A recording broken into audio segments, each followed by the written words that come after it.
Yeah hi friends, welcome to our channel. This is Padmavathi. Tinnitus, అసలు ఈ tinnitus అంటే ఏంటి, ఎందుకు వస్తుంది? ఇది చిన్నపిల్లల్లోనా లేకుంటే పెద్దవాళ్ళలో కూడా వస్తుందా? అసలు ఇది రావడానికి గల కారణాలు ఏంటి? ఇలాంటి మరెన్నో ప్రశ్నలు ఎంతో మంది మదిలో మెదులుతూనే ఉంటాయి. మరి ఇప్పుడు అన్నిటికీ గల కారణాలు ఏంటి అనేది మనం పూర్తి వివరాల్లోకి వెళ్ళి తెలుసుకునే ప్రయత్నం అయితే చేద్దాం. మనతో పాటు ప్రముఖ హోమియోపతి వైద్య నిపుణులు డాక్టర్ రాజశేఖర్ బోగడి గారు మనతో పాటే ఉన్నారు. ఆయనతో మాట్లాడి పూర్తి వివరాలు తెలుసుకునే ప్రయత్నం చేద్దాం.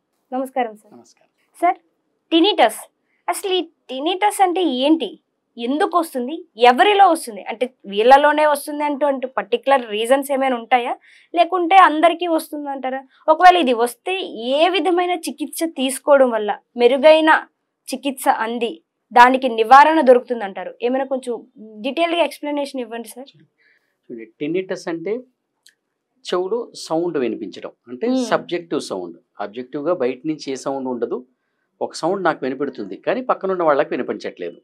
కాబట్టి this is nothing but tinnitus. చాలా మంది చెవులో సౌండ్ వస్తుందండి, చెవులో సౌండ్ వస్తుంది అని అంటారు, బయట వాళ్ళకి వినిపించకుండా. కానీ దిస్ ఇస్ టినిటస్. అయితే ఈ టినిటస్ రావడానికి రకరకాల కారణాలు ఉండొచ్చు అనమాట. జనరల్గా అసలు ముందు ఏం జరుగుతుందండి ఇయర్లో అంటే, మనం చెప్పినట్టుగా ఈ ఇయర్లో నార్మల్గా హెయిర్ సెల్స్ అని ఉంటాయన్నమాట. సాధారణంగా మనం బయట నుంచి ఒక సౌండ్ వచ్చినప్పుడు ఈ హెయిర్ సెల్స్ రిసీవ్ చేసుకొని అవి కదులుతాయి. ఇవి కదిలినప్పుడు ఆ కదిలిన తర్వాత ఆ హెయిర్ సెల్స్ యొక్క ఏదైతే సిగ్నల్ ఏదైతే ఉందో అది ఒక నర్వ్ త్రూలో మన బ్రెయిన్లోకి వెళ్తుంది. అంటే ఈ నర్వ్ దాన్ని క్యారీ, దీన్ని ఆడిటరీ నర్వ్ అంటారు, ఇయర్కి సంబంధించిన నర్వ్. ఈ నర్వ్ ఆ సిగ్నల్స్ని క్యారీ చేసినప్పుడు బ్రెయిన్ ఆ సిగ్నల్ని రిసీవ్ చేసుకొని మనకు ఒక సౌండ్ వినిపించినట్టుగా మనకు ఒక సెన్సేషన్ అది క్రియేట్ చేస్తుంది అనమాట. This is normal process. ఎప్పుడైతే ఈ హెయిర్ సెల్స్కి సంబంధించిన డ్యామేజ్ కానీ ఏమైనా జరిగినట్టయితే అప్పుడు ఏమవుతుందంటే ఆ సౌండ్ అనేది డిస్టర్బ్ అయిపోతుంటే బయట నుంచి సౌండ్ వచ్చినా రాకపోయినా కొన్నిసార్లు అదంతకదే జనరేట్ చేస్తుంది అనమాట. జనరేట్ చేసి బ్రెయిన్కి ఆడిటరీ నర్వ్ నుంచి పంపిస్తుంది, అక్కడ సౌండ్ జనరేట్ అయినట్టుగా మనకు కనిపిస్తుంది. అందులో ఉండే అంటే ఫిజియాలజీ ఈ విధంగా జరుగుతుంది అనమాట. ఇది ఒక రీజన్. అయితే ఇలా ఎప్పుడు జరుగుతుందండి, మరి అలా జరగడానికి కారణాలు ఏంటి అని అంటే, ఇయర్కి సంబంధించినటువంటి ఏవైనా ఇన్ఫ్లమేషన్స్, ఏమైనా ఇన్ఫెక్షన్స్ ఇన్ఫ్లమేషన్స్ ఏమైనా ఉన్నాయనుకోండి, దానివల్ల జరుగుతుంది.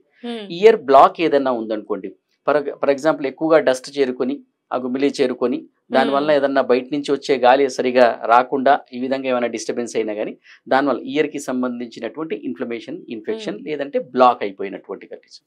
కొంతమందికి ఇప్పుడు మెడికేషన్ ఏవైనా కొన్ని రకాల, ఇప్పుడు ఫర్ ఎగ్జాంపుల్ మనకు చాలా మంది అంటుంటారు ఎక్కువ పెయిన్ కిల్లర్స్ యూజ్ చేయొద్దు అనేసి. ఇప్పుడు కొంతమంది పిల్లల్లో అంటే చిన్నపిల్లగా ఉన్నప్పుడు ఎక్కువ యాంటీబయాటిక్స్ యూజ్ చేయొద్దు.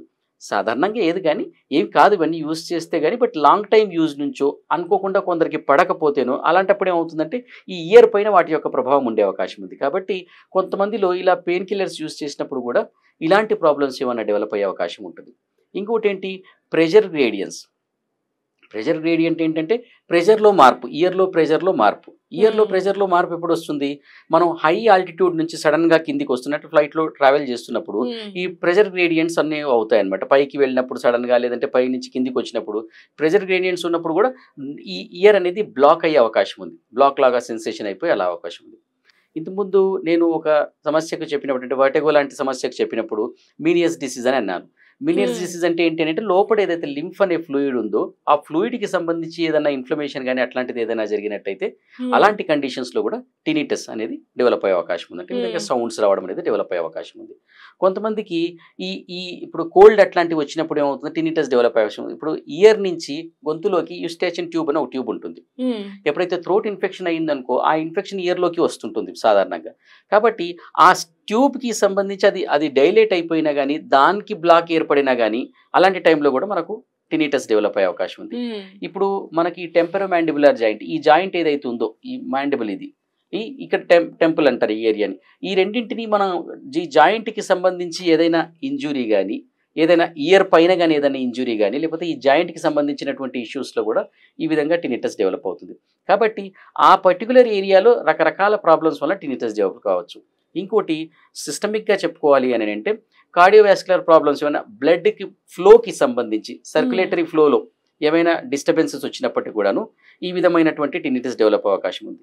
కొంతమందికి బ్రెయిన్ రిలేటెడ్ ఇష్యూస్ ఏమైనా న్యూరలాజికల్ ఇష్యూస్ ఏమైనా ఉన్నప్పటికీ కూడాను ఈ విధంగా టినిటస్ డెవలప్ అయ్యే అవకాశం ఉంది. ఇలా రకరకాల కారణాల వలన మనకు టినిటస్ డెవలప్ అయ్యే అవకాశం ఉంది. ఏమవుతుందండి టినిటస్లో అని అంటే, ఒక సౌండ్ సబ్జెక్టివ్గా బయటి వాళ్ళకి వినిపించిన సౌండ్ మన బ్రెయిన్లోనే ఒక సౌండ్ అనేది ప్రొడక్షన్ అయిపోయి అది మనకు వినిపిస్తుంది. ఈ సౌండ్లు రకరకాలుగా ఉండొచ్చండి.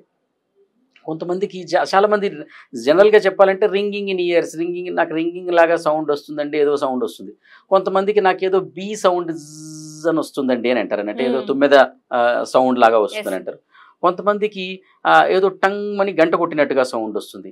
కొంతమందికి ఏంటి అని అంటే మన సీ పక్కన ఉంటే, సముద్రం పక్కన ఉంటే సౌండ్ ఉంటుంది, అలా వస్తుంది. కొంతమందికి కీచురాళ్ళు కీర్రని అంటాయి కదా, ఆ కీచురాళ్ళ సౌండ్ లాగా వస్తుంది అన్నమాట. ఈ విధంగా కొంతమందికి రోరింగ్ సౌండ్, ఏదో పెద్ద యానిమల్ అరుస్తోంది, ఏదో రోరింగ్ లాగా గర్రన్నట్టుగా సౌండ్ వస్తుంది అనమాట. అంటే ఇందులో కూడా డిఫరెంట్గా సౌండ్స్ రావచ్చు.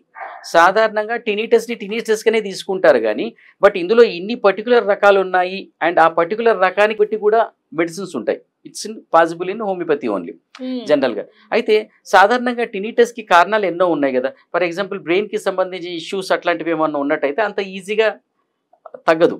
కొన్నిసార్లు స్ట్రెస్ కండిషన్స్లో, అంటే బాగా ఎక్కువ టెన్షన్స్కి స్ట్రెస్కి లోన్ అయినప్పుడు కూడాను బ్రెయిన్ పైన దాని యొక్క ప్రభావం పడి కొంతమందికి టినిటస్ డెవలప్ అవుతుంది. ఇప్పుడు బ్రెయిన్ని కూల్గా ఉంచాలి, అన్నెసెసరీ ఎగ్జైట్మెంట్స్కి లోను కాకుండా ఉంచాలి అని అంటే కొన్ని మెడిసిన్స్ ఉన్నాయి. గింకో బైలోబా అని ఒక మెడిసిన్ ఉంది. ఈ గింకో బైలోబా అనే మెడిసిన్ హోమియోపతిలో చాలా టాప్ మెడిసిన్, చాలా అంటే బ్రెయిన్ రిలేటెడ్గా యూస్ చేసేటటువంటి గింకో బైలోబా మెడిసిన్. అయితే ఈ మెడిసిన్ని ప్రస్తుతం మన ఇండియాలో అయితే టినిటస్ అని అంటే దానికి ఏం పెద్ద ట్రీట్మెంట్ లేదు అండి అని అంటారు. కానీ జర్మనీలో ఇదే గింకో బైలోబాని, హోమియోపతి కాంబినేషన్ అయినటువంటి గింకో బైలోబాని జర్మనీలో ప్రిపేర్ చేసి ప్రస్తుతానికి అదొక్కటి మాత్రం ఒక మెడిసిన్గా యూజ్ చేస్తున్నారు. కానీ ఈవెన్ దో దట్ గింకో బైలోబా కూడాను ఒకవేళ బ్రెయిన్కి సంబంధించినటువంటి స్ట్రెస్కి సంబంధించిన ఇష్యూ నుంచి టినిటస్ వచ్చినట్టయితేనే ట్రీట్ అవుతుంది. కాబట్టి అది అంటే కొంతవరకు మాత్రమే దాన్ని మనం ట్రీట్ చేయగలం అనమాట. ఎక్కువ బాగా స్ట్రోక్కి సంబంధించి మెయిన్ డ్యామేజెస్ ఏమన్నా ఉన్నట్టయితే మనం పూర్తిగా దాన్ని ట్రీట్ చేయలేము. కానీ హోమియోపతిలో ఇది నేను ఓన్లీ గింకో బైలోబా గురించి చెప్పాను, whether it is brain related.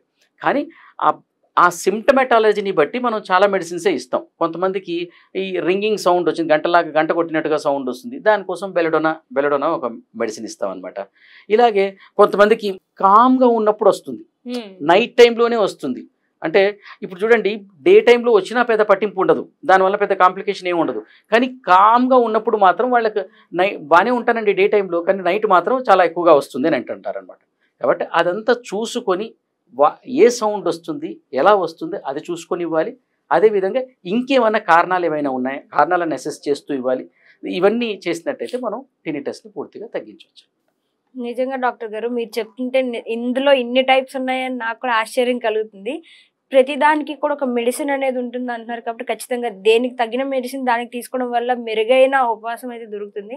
And మీరు కూడా చూసారు కదా, ఇలా ప్రతిదానికి ఒక్కొక్క సౌండ్కి ఒక్కొక్క వేరియేషన్ ఉంటుంది, దానికి తగిన మెడిసిన్ తీసుకోవడం వల్ల మెరుగైన చికిత్స అందుతుంది. అండ్ దాంతోపాటు తొందరగా క్యూర్ అవుతుంది ఆ ప్రాబ్లం కూడా.